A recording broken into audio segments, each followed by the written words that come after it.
Hello అందరికీ, అందరూ ఎలా ఉన్నారు? నేనైతే చాలా బాగున్నాను. మా టెంపుల్లో అమ్మవారికి ఊరేగింపు ఎలా చేస్తామో మీ అందరికీ చూపిద్దామని ఈ వీడియో అయితే చేస్తున్నాను. ఎండ్ వరకు మిస్ అవ్వకుండా చూడండి. ముందుగా అమ్మవారికి వసంతోత్సవంతో ప్రారంభిస్తాము.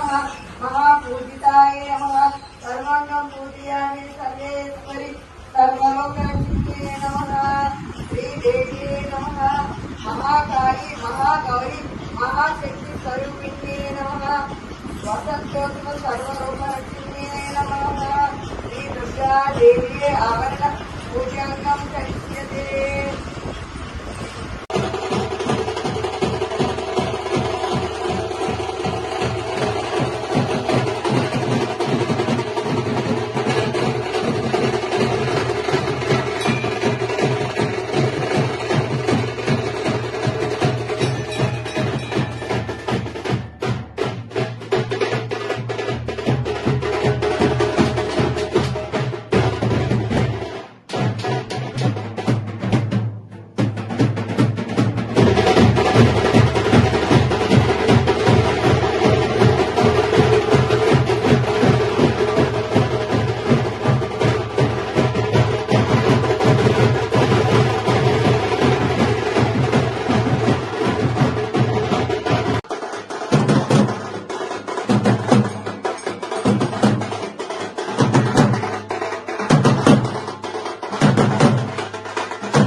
అమ్మవారు పసిడి కాంతుల్లో కొలువు తీరా కూర్చునే రోజులు చైత్రం, వైశాఖం, ఆషాఢం, శ్రావణం. ఈ మాసాల్లో అమ్మవారు శ్రీ మహాలక్ష్మిగా, ఆదిశక్తిగా పసిడి కాంతుల్లో కొలువు తీరా కూర్చుంటుంది. ఈ మాసాల్లో వర్షాలు అధికంగా కురవాలని, పంటలు సకాలంగా పండాలని అమ్మవారికి పసుపు చందనాలతో వసంతోత్సవాలు చేస్తారు. ఈ వసంతోత్సవంలో అమ్మవారు శాంతమూర్తిగా పీఠాన్ని అలంకరించుకొని మనమిచ్చే పసుపు కుంకాలే నిండు ముత్తైదు భాగ్యం చిరకాలం ఉండేటట్లుగా దీవిస్తుంది. ఐదోతనం భాగ్యము సౌభాగ్య లక్ష్మిగా పిల్లా పాపల్ని చల్లగా చూస్తుందని అమ్మవారికి వసంతోత్సవాలు చేస్తాము. ఇలాగే ఈ పసుపు వలన ప్రకృతిలో సంభవించే విపత్తుల్ని తొలగిస్తుంది, బ్యాక్టీరియాల నుంచి మనల్ని రక్షిస్తుంది, చెడు దుర్గంధాల్ని నిర్మూలిస్తుంది. అందుకే అమ్మవారికి వసంతోత్సవాలు చేస్తాము. ప్రపంచానికి విశ్వ కళ్యాణాన్ని గావిస్తాము. మేమైతే ఇలా అమ్మవారికి వసంతోత్సవాన్ని ఎంతో ఘనంగా అయితే చేసుకున్నాము.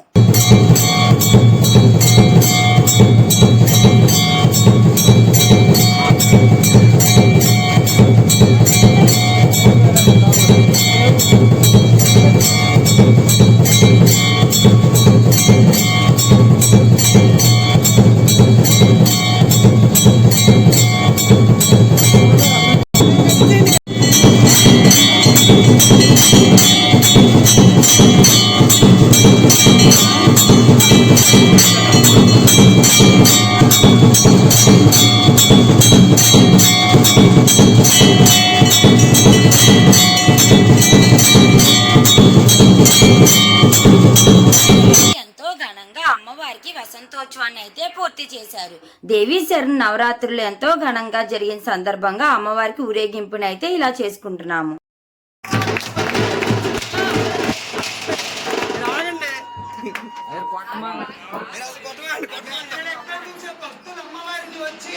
తమ శక్తి కొలది తమ సాయ శక్తులు అమ్మవారిని సేవించుకుంటున్నారు. ఈ ప్రపంచంలో ఎన్నో గుళ్ళు ఉన్నాయి. ఎక్కడ అమ్మ రెండు శక్తులతో నిశక్తి రూపిణిగా ఎక్కడ కొలువు తీరలేదు. ఈ రోజు అమ్మ మహాచండిగా మనకి దర్శనమిచ్చింది శ్రీ గుణతమ్మ. అందుకని భక్తులందరూ ఈ అమ్మని సేవించి అమ్మవారి కృపకు పాత్రలు కాగలండి. అదే విధంగా ఎక్కడ ఏ గుడికైనా రంగమణి భవాని దంపతులకి మనం ఎంతో రూపడి ఉంటామండి. మనందరం ఇలాగే ప్రతి ఏడాది సంబశివరావు గారికి చేదోడు వాదోడుగా ఉంది అమ్మవారి సేవల్ని ఇంకా పెంచుకుంటూ వెళ్ళాలి. మనుషులు నమ్ముకొని మోసపోయిన భక్తులు చాలా మంది ఉన్నారు, కానీ దుర్గమ్మ ఎప్పుడు నమ్మిన వారిని మోసం చేయలేదు.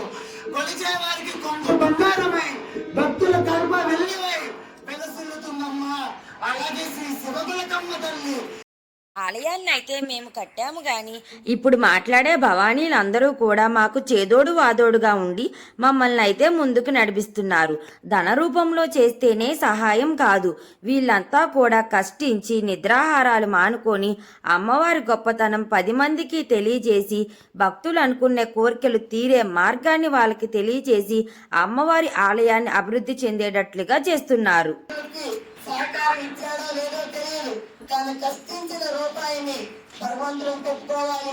చెయ్యొచ్చా చెయ్యకూడదా, ఇవ్వచ్చా ఇవ్వకూడదని ఏది గ్రహించిన ఈశ్వరుని మనకు వినాయకుడిని అది చిన్న వయసులోనే ఇవ్వగలిగేంత శక్తి బతుకమ్మతో అంటే ఒక్కొక్కటి. కానీ మనకి చాలా సాయంతో పాపం ఆ భక్తుడు ఎక్కడ తగ్గకుండా తన భుజస్కంధాలపై మోసుకుంటూ సింహవాహనానికి కాదు ఎక్కడి నుంచి 8 కిలోమీటర్లు భుజం మీద నడిపించుకోవచ్చు. అటువంటి మంచి భాగ్యాన్ని అనుభవించినందుకు ఆ భవానికి కూడా ఒక్కసారి అలాగే అది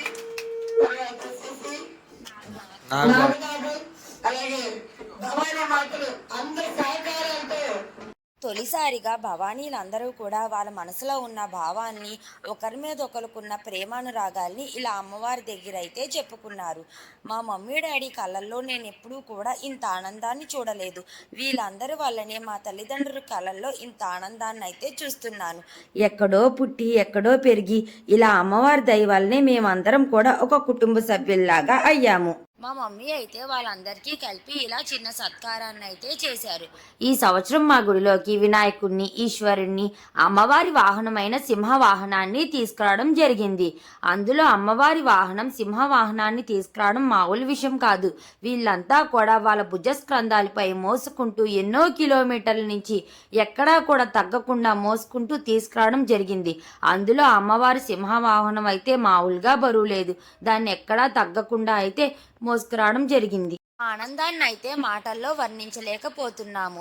వీళ్ళంతా చేసేది అమ్మవారికే కదా అని అనుకోవచ్చు, కానీ ఎక్కడెక్కడో ఎన్నో గుళ్ళుంటాయి. కానీ అమ్మవారు మాకు ఇక్కడ చేసిన మేల్ని ఎప్పటికీ మేము మర్చిపోలేము. మా జీవితాంతం కూడా ఆ అమ్మవారికి మేమందరం కూడా ఇలా రుణపడిపోయి ఉంటాము. కొంతమంది భక్తులు కోరికలు తీరిన తర్వాత వెనుదిరిగే వాళ్ళు ఉంటారు. కోరికలు అమ్మ మనకి ఈ కోరిక తీర్చింది, ఎప్పుడు కూడా మనందరం కూడా అమ్మకి రుణపడి ఉండాలి అని కొందరు అనుకుంటారు. కోరికలు తీరాలని చేసే భక్తులు కొందరుంటారు.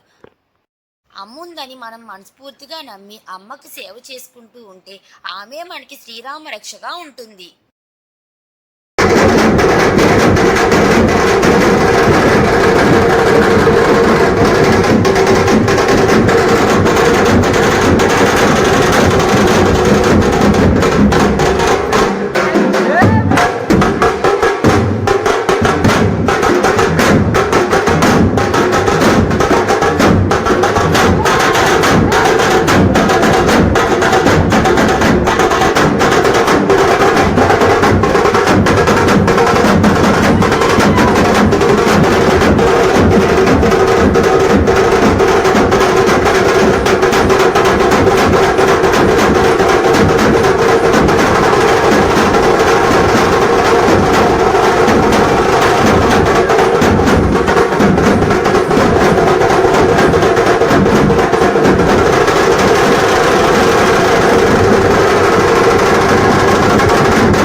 సంతానం కోసం ఎదురు చూసే భక్తులందరూ కూడా వాళ్ళ కొంగుల్ని అయితే ఇలా వేసుకొని అమ్మ నాట్యం చేసుకుంటూ వాళ్ళ కొంగుల మీద వస్తుందని ఇలా అయితే వేసుకున్నారు. అమ్మకి ఎంతో ఇష్టమైన శక్తి వేషాల మధ్యన అమ్మ నాట్యం చేస్తుంటే ఆ దృశ్యాన్ని చూడ్డానికి ఎంతో కన్నుల పండగగా అయితే ఉంది. పిల్లల నుంచి పెద్దల వరకు అందరూ ఎంతో ఆనందదాయకంగా అమ్మవారి ఊరేగింపుని పూర్తి చేసుకున్నాము. ప్రతి ఒక్కళ్ళు కూడా అమ్మవారికి పసుపు కుంకాలు మంగళహారతలు ఇస్తూ అమ్మవారు గడప గడపకి వస్తుంటే స్వాగతం పలికారు.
అయితే ఎంతో ఘనంగా అయితే ప్రారంభమైంది.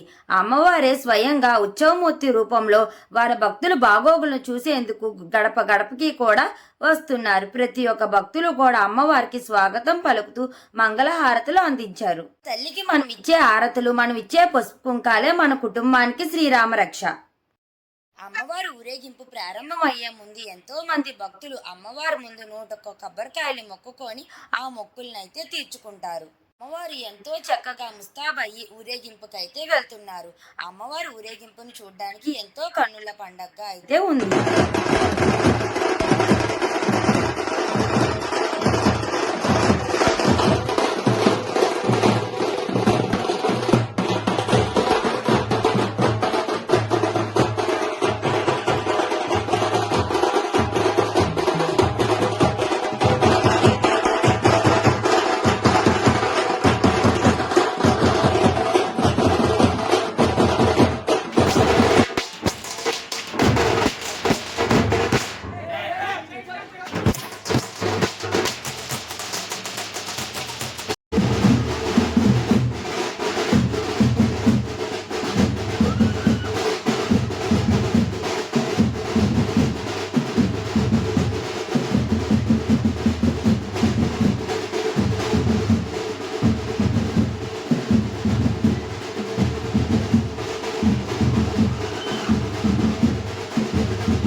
ఇలా ఘనంగా అయితే పూర్తి చేసుకున్నాము.